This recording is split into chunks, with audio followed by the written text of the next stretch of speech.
दिनैहाय जों रायलायगोन प्रकाश नार्जारिनि जाय इउटुब चेनेला हेक जादों होननानै कमेन्ट हेक जासिगोन एबा हेक खालामनो ट्राइ खालामदों होननाय बाथ्राखौ लानानै एसे डिसकास खालामसै आरो लाइक गावनि पर्सपेक्टिभजों एसे माने खिथास्रानोसै अके स फार्स्ट अफ अल आं सानो लाइक इउटुब फार्स्ट बयनाबो कुइसन फैयो कि इउटुब चेनेला हेक जायोना जाया अके आं होनो सानो लाइक हेक जागोन बाट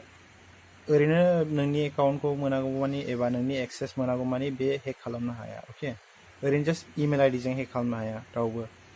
आरो क्रेकलिंकनि बागै बुंदोंमोन बियो बाट डेफिनेटलि क्रेकलिंकनि बागै आं जेबो मिथिया दासिमबो इउटुब चेनेलाव बिराद डिफाइन खालामबाय आरो टुइट खालामनानै नायबाय आं इउटुबखौ आरो ना जेनेबा इउटुब क्रिएटर स्टुडिअ बेफोरखौ माने टुइट खालामदोंमोन आङो कि सोंदोंमोन आरो जेनेबा वाट इज क्रेकलिंक एबा बायदि आं एसे रिसार्च खालामदोंमोन आरो जेनेबा सिइअ इउटुबनि सिइअनावबो ओरैनो जास्ट टुइट खालामनानै नायदोंमोन आङो सोंदोंमोन बाट डेफिनेटलि आं मोनासै क्रेकलिंक माने मा इफोरनि बारे आंखौ सोंबाय आंखौसो उल्था सोंबाय क्रेकलिंक मा बुस्थु बेलाय होननानै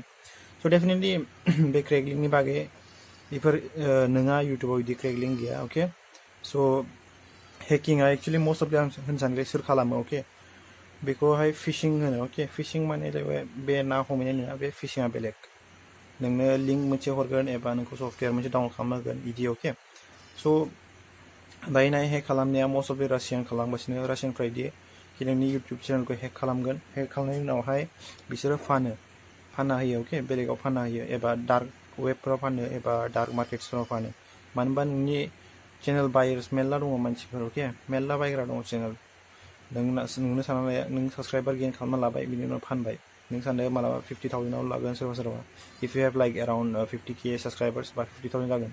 नोंनि साबसक्राइबार हिसाबसो दाम थायो आं मोनसे साइट नुदोंमोन डार्क वेबाव दाख्लै साननैसो आं नायदोंमोन आङो थांगासिनोमोन डार्क वेबाव एसे रिसार्च खालामदोंमोन आं एबा होमबा आं मोनदों कि लाइक सोरनि इउटुब चेनेल ओरैनो फानलाबायगासिनो आरो आंनि फ्रेन्ड सासेयाबो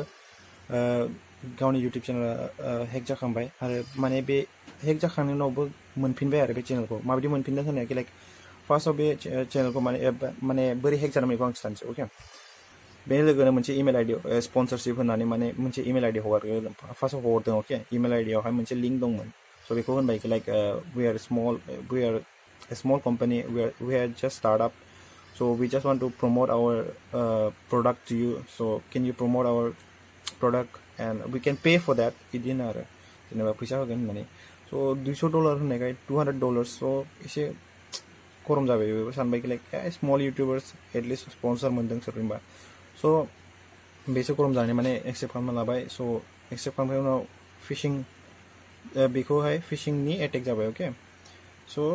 लिंकखौ हरनाय लोगो होनबाय कि लाइक इउ जास्ट डाउनलड दिस लिंक बेखौ लिंकखौ डाउनलड खालामना ला ओमफ्राय बेवहाय मोनसे सफ्टवेयर दं नायगोर फार्स्टआव रिभिउ खालामगोन आरो नायगोर माबायदि बियो ओमफ्राय बेनि उनावसो नोङो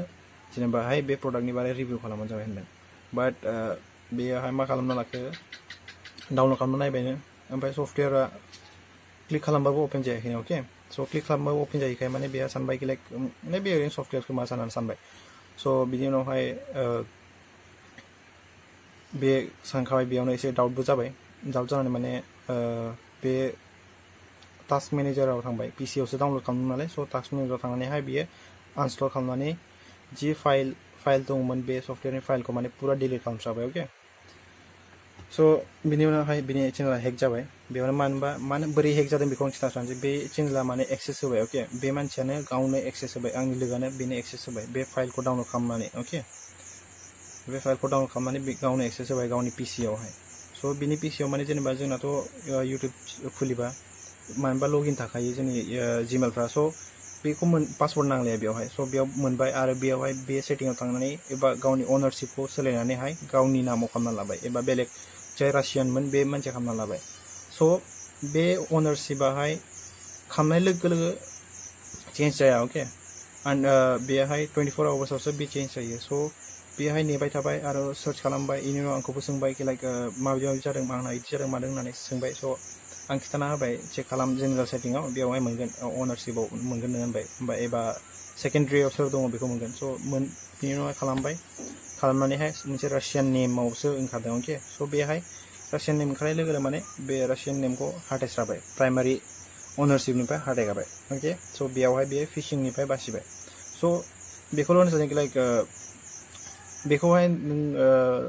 प्रकाशआ दायो सानदों कि लाइक इथिकेल हेकारनि बागै बेफोरखौ बुंदों बाट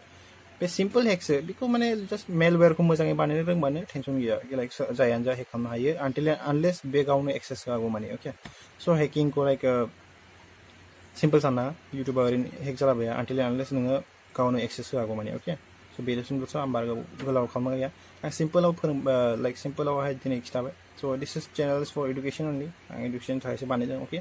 स' नोंसोर बुजिगोन आरो माबाफोर बुजियाखैबा एबा मा होनो लाइक कुइसनफोर दंबा नोंसोर सोंबानो जाबाय आरो नोंसोरो